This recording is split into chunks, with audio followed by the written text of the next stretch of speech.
once you know you want something, you are so well along the way, because there is so much that has happened before it came in the form of a desire into your full conscious awareness. Some years ago, we said to you that when you want something and you believe it, then it is. So there is usually a gap between your first realization that you want something, and that's usually, especially in the beginning, a sort of fleeting awareness. There's usually a gap between that awareness that you want something and that belief that it can be. Because in most cases, you think that if it could easily be, or if it could be, it already would be, because by the time you are aware that you want it, it feels to you like it may not be that easy to get in many cases. Oh, little things that you want and already believe you already have. When you think, I would like to have that, but I don't have it, you don't allow any momentum to gather. You don't allow your point of attraction to improve. You don't prepare yourself to let it into your awareness. You don't let yourself translate it into the see it and hear it and smell it and taste it and touch it version. And you're here for that. It's so nice when you get in alignment with who you are, and it is wonderful to understand what we are teaching about who you really are. It's such a good thing when you become aware of the way you feel and you are able to direct your thoughts so that you feel better. It's nice to be an extension of the spirit that you really are. It's wonderful to feel good in this life experience. And that's mostly what we talk to you about all day, every day, when you allow your ears to get into the vicinity of what we have to say. But we never, ever, ever want to give you the impression that it is not a good idea, because it is a good idea for you to get the things that you want, experiences that you want, relationships that you want. You have come as brilliant, really genius, and such blessed creators with the express intention of sifting through this time-space reality and coming to your own conclusions about what you desire.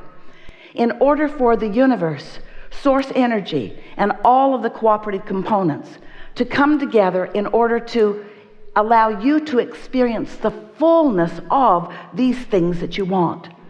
Sometimes, especially in a group like you want to have a conversation about spiritualism versus materialism.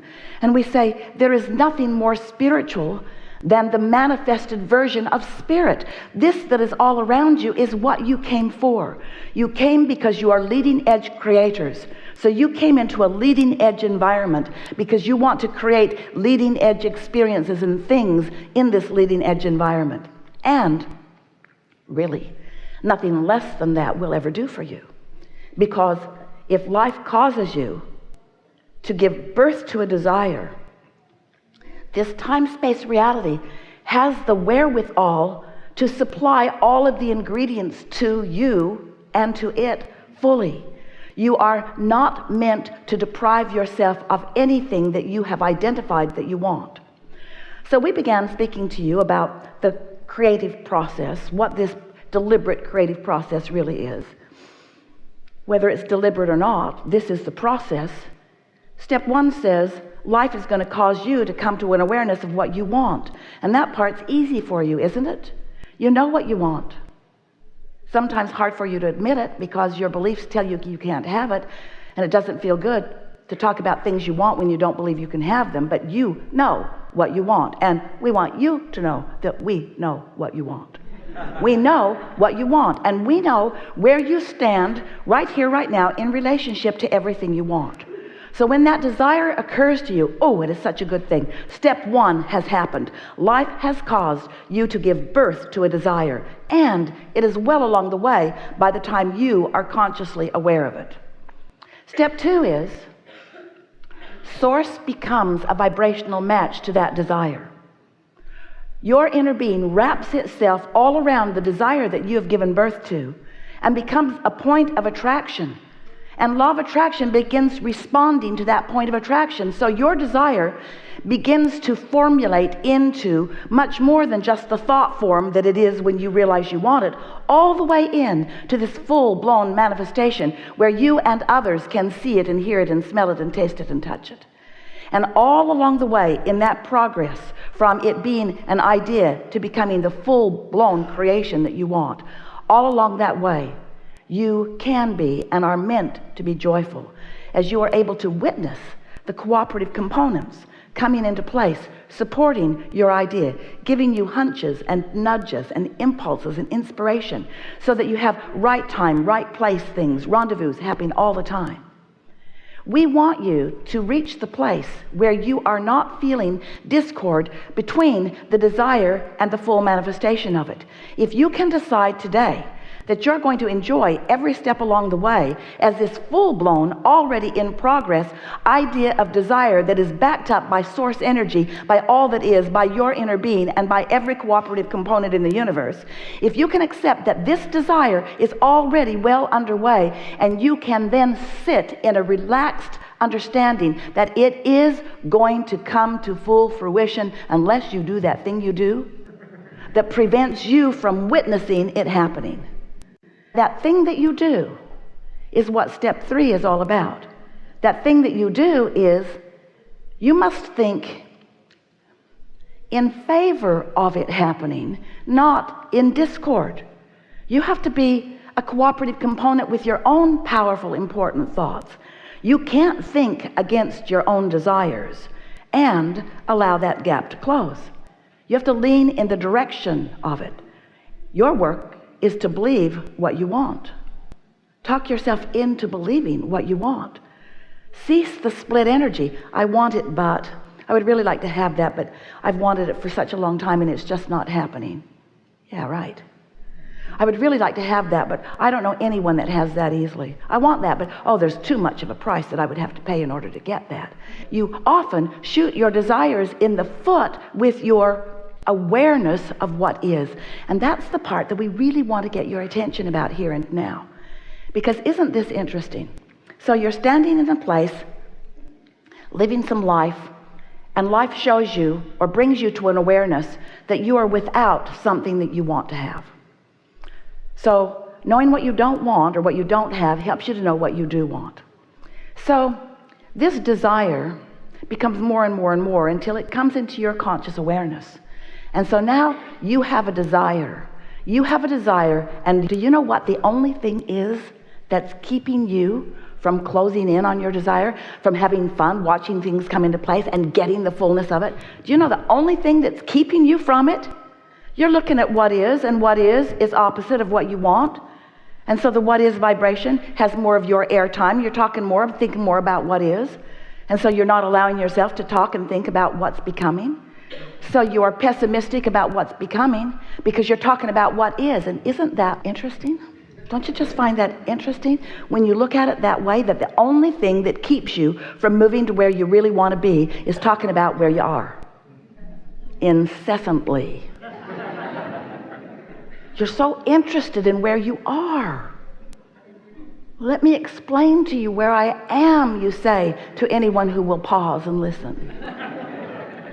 Let me explain to you where I am. And there's more. I need to tell you how I got here. And I'd like to tell you how long I've been here. And I'd also like to tell you how much I don't like being here. And hey, wait, I'm not the only one here. There are a lot of others here with me. None of us like being here. We all want something different than what we have. And we say, we know you do, but you can't get there that way. You got to let go of what is in order to allow what is becoming to become what is. So now, these words, what is, really tricky business because there are a lot of different perspectives about what is. And what we mean by that is, we're talking about what is already vibrationally actualized. We're talking about what you've been putting into your vibrational reality. We're talking about the desires that you've been launching, even those that you can't articulate. We're talking about the coming together of those ideas and the formation of beautiful desires that you have the ability to become aware of. Now, if you haven't been listening to us for a while, That's just fine. In fact, you're probably better off. Because it will be easier for you to hear what we're saying to you here today. Because we've been talking for years to many of you about how you can close that gap between what you believe and what you desire. But today, we would like you to recognize that that desire, when you think of it, do you know what a fresh desire feels like? One that just hatches? Is a desire that just hatches how good it feels before you face reality and kill it? And so what we want you to do is figure out how to enjoy the fresh breath of air that that new desire is giving to you, and resist the temptation to face reality just for a little while. Lean in the direction of optimism rather than leaning in the direction of pessimism. Let yourself think thoughts that feel better to you. And so, you were source energy before you came into this physical body. Do you know that? Some of you know that, but many of you don't know that. But many of you want to believe that you were, but we want you to know that you were. You were source energy before you came into this physical body. But not only were you source energy before you came into this physical body, the larger part of you still is source energy while you are here in this physical body. And there is a constant vibrational relationship between what you sometimes call your source or soul. We call it your inner being or your source or your soul. Doesn't matter what we call it. There's a non-physical part of you that is vibrational in nature that is really the dominant part of you. It's the part of you who has become the culmination of all of the desires that your life has carved out for you. Not just this life, but all that you have lived.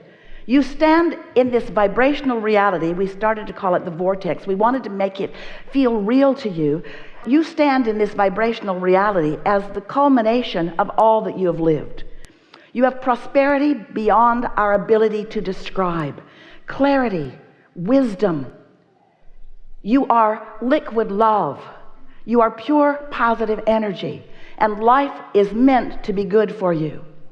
But then you were born into this physical body, and here you stand in this body, sometimes having pinched yourself off, say it better, sometimes right now pinching yourself off, because everything is happening now.